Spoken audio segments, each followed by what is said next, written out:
L'Espagne s'est qualifiée pour la finale de la Coupe du Monde de la FIFA après avoir livré une performance sereine et efficace en surclassant la France 2-0 ce mardi soir à Dallas. Cette victoire impitoyable anéantit les espoirs des Bleus qui étaient considérés jusque-là comme les grands favoris pour remporter le trophée. La France a tenté d'imposer son rythme dès le début de cette demi-finale, mais l'Espagne a rapidement pris le contrôle du ballon et la possession du milieu de terrain. La vitesse de Lamine Yamal s'est avérée décisive pour débloquer la situation. L'ailier a obtenu un pénalty suite à un tacle dans la surface de Lucas Digne. Mikel Oyarzabal n'a pas tremblé devant Mike Maignan et a donné l'avantage à l'Espagne en milieu de première mi-temps. Grâce à une défense disciplinée qui a neutralisé Mbappé et le puissant secteur offensif français, la Rora a inscrit un deuxième but en seconde mi-temps grâce à Pedro Porro après un 1-2 avec Dani Olmo. Ce résultat a déçu les supporters de football dans toute la France, gâchant les festivités du 14 juillet, tandis que les supporters espagnols ont envahi les rues pour faire la fête. I have no choice but to support England now. I hope for the best for them. I wish they beat Argentina since they are sworn enemies. To be honest, it won't be the same. Han jugado muy bien y bueno, se hizo todo lo que se pudo a pesar de que el equipo de Francia ha sido muy bueno también, ¿eh? Así que nos vemos en la próxima y a ganar y viva España. L'Espagne affrontera dimanche le vainqueur de la seconde demi-finale entre l'Angleterre et l'Argentine qui a lieu ce soir à 21 h dans l'espoir de remporter sa deuxième étoile 16 ans après sa première.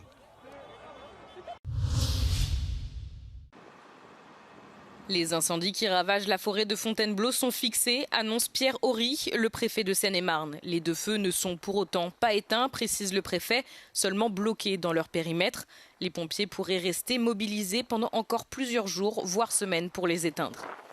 Près de 850 sapeurs-pompiers et 200 engins terrestres combattent les flammes. Ils sont soutenus par d'importants moyens aériens, dont 4 Canadair. C'est la première fois qu'un dispositif aussi important est déployé en Île-de-France. Le principal foyer déclenché dimanche en fin de journée a parcouru plus de 2000 hectares. Un second incendie s'est déclaré lundi, peu avant 15 h, près de Fontainebleau, détruisant entre 300 et 400 hectares supplémentaires en quelques heures. Selon les autorités locales, le secteur urbain de Fontainebleau n'a jamais été menacé par les feux, mais par mesure de précaution, près d'1 millier de personnes ont été évacuées depuis le début de cette crise. La procureure de la République de Fontainebleau a annoncé que 2 hommes interpellés lundi avaient reconnu être à l'origine des 2 départs de feu. Le premier, un jeune homme né en 2007, pompier volontaire à Fontainebleau, a admis avoir volontairement mis le feu à des brindilles à l'aide d'un briquet et d'essence. Le second, également né en 2007, a reconnu avoir provoqué un incendie de manière accidentelle après avoir jeté un mégot de cigarette.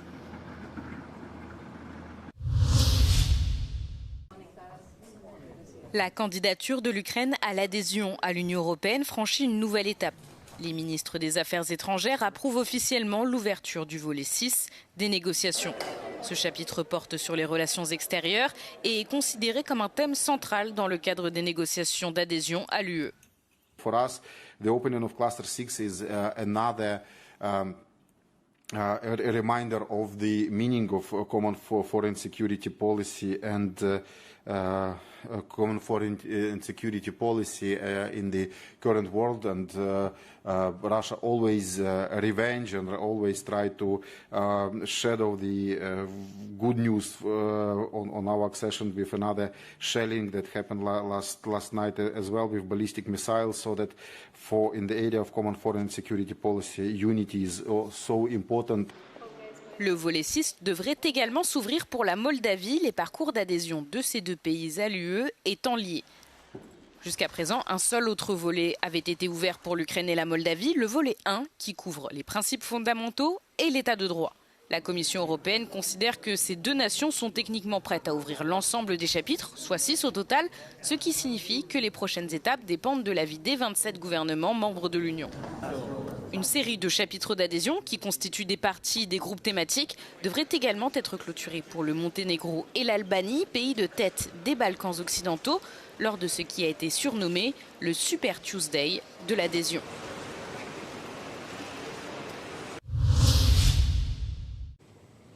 L'Union européenne réaffirme son engagement sans faille sur la question chypriote, classée parmi ses priorités absolues.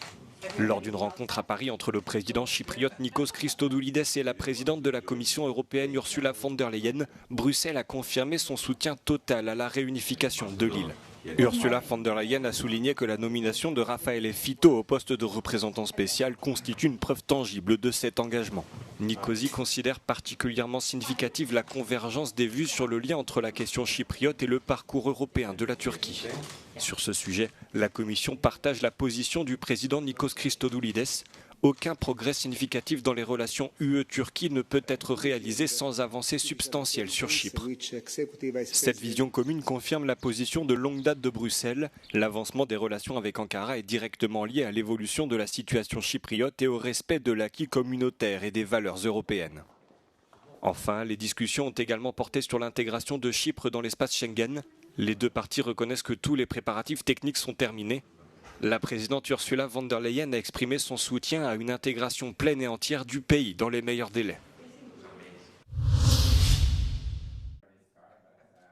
La Hongrie doit fermer la porte à la Russie et retrouver la confiance de ses alliés, a déclaré le ministre hongrois de la Défense lors de la conférence Budapest Energy and Security Talks. Romulus Ruticendi a également promis que d'ici à 2035, le gouvernement hongrois respecterait l'exigence de l'OTAN consistant à consacrer 5% de son PIB à la défense. Műveleti területen pedig a magyar katonák mindig ott vannak. Számunkra a Nyugat-Balkán ugye rendkívül fontos, és ott a KFOR és az EUFOR-nak a parancsnoki tisztségét vittük már, és fogjuk is vinni. Tehát nem csak anyagilag teszünk hozzá a szövetséghez, hanem a katonáink a battlefielden, a terepen is bizonyítják, hogy értékes partnerei vagyunk a szövetségnek. Le secrétaire général adjoint de l'OTAN a souligné que le sommet qui s'est tenu la semaine dernière à Ankara avait démontré que l'Alliance était unie et capable de défendre ses membres. Allies are generating the capabilities our defense plans require and stepping up the contributions to NATO's collective defense and deterrence. This is not simply about spending more. It is about ensuring that our armed forces have what they need to keep our 1 billion people safe in a more dangerous world. L'un des thèmes principaux de la conférence portait sur la manière de préserver la sécurité européenne face à la menace russe et au recul du soutien américain. The Europeans have to stop Putin, and in order to do that, I think they have to develop the will to shape the future of Europe, to stop Putin, and to work together with Ukraine to achieve a result. The longer this goes, the worse it will be for the Ukrainians first and foremost, but also for Europe. What happened in the last, especially in the last year and a half of Trump presidency, was extremely beneficial for Europe because it was a wake-up call, maybe a very rude one, but still a wake-up call with regard to defense spending for quite a few countries, conscription and technological overhaul. NATO's task is to prepare to defend against Russian aggression and to support Ukraine as it fights for its survival. The Russian threat is real. Moscow still wants its empire. That's NATO's task, to prevent that. Le vice-ministre turc des Affaires étrangères a lui averti dans sa prise de parole que les chaînes d'approvisionnement devaient être sécurisées afin que les capacités de production puissent être mobilisées pour défendre l'Alliance de manière adéquate. Le secrétaire d'État américain Marco Rubio a lancé une vaste campagne visant à affaiblir la Cour pénale internationale avec pour objectif le renforcement des sanctions ou la révocation de visas. Dans une vidéo publiée sur X et une longue tribune parue dans le Wall Street Journal, il s'est engagé à démanteler la Cour, affirmant qu'elle constitue une menace pour la souveraineté américaine. Dans un communiqué, le département d'État a déclaré que cette campagne vise à neutraliser de manière systématique la capacité de la CPI à fonctionner, à cibler des militaires ou des fonctionnaires états-uniens ou à menacer de quelque manière que ce soit la souveraineté américaine. Cela marque une forte escalade dans les efforts continus des États-Unis pour isoler cette institution basée à La Haye, à laquelle l'administration Trump a déjà imposé des sanctions. Les États-Unis ont déjà pris pour cible des responsables individuels de la Cour qu'ils considèrent comme une menace pour leurs intérêts, mais cette nouvelle campagne vise à faire pression sur d'autres pays pour qu'ils se retirent de la CPI. Dans son communiqué, le département d'État a indiqué que les pays qui dépendent de l'aide militaire américaine feront l'objet d'une surveillance accrue s'ils refusent de rejeter l'autorité de la Cour. La CPI n'est compétente que pour enquêter sur les crimes commis dans les États partis au statut de Rome, le traité de 2022 qui a institué la Cour, mais que les États-Unis n'ont pas ratifié.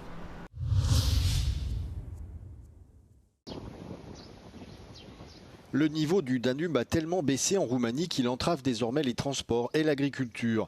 À Beket, le ferry à destination de la Bulgarie est à l'arrêt. Les péniches chargées de céréales ne peuvent plus partir et les bateaux de croisière modifient leurs itinéraires ou acheminent leurs touristes en bus. Et en pleine canicule, les agriculteurs n'ont plus d'eau pour l'irrigation. Din cauza nivelului scăzut al fluviului Dunărea, mai multe barje au rămas blocate în larg în apropiere de portul Bechet. De altfel, și vasele de croazieră au probleme. Cele care ar trebui să ajungă în zona deltei Dunării acostează tot în zona portului Bechet. The travel agencies try to find another plans for the guest. Now we are looking here for 2 days. Our guest is going to Bucharest because all programs are destroyed because of water situation.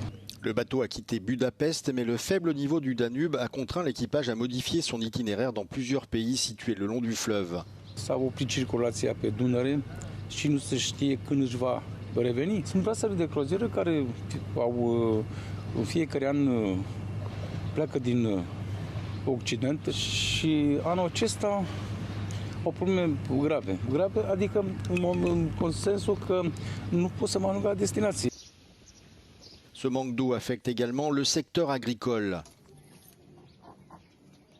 Debitul Dunării scăzut, lipsa apei, de aici încolo începem să numărăm bănuții că sunt din ce în ce mai puțini. Les vastes bancs de sable qui émergent témoignent d'une sécheresse persistante dont la durée reste incertaine. Les stations de pompage ne peuvent plus fonctionner normalement et les hydrologues préviennent que la situation devrait encore se dégrader dans les prochains jours. Le débit du Danube figure déjà parmi les plus faibles enregistrés depuis une vingtaine d'années.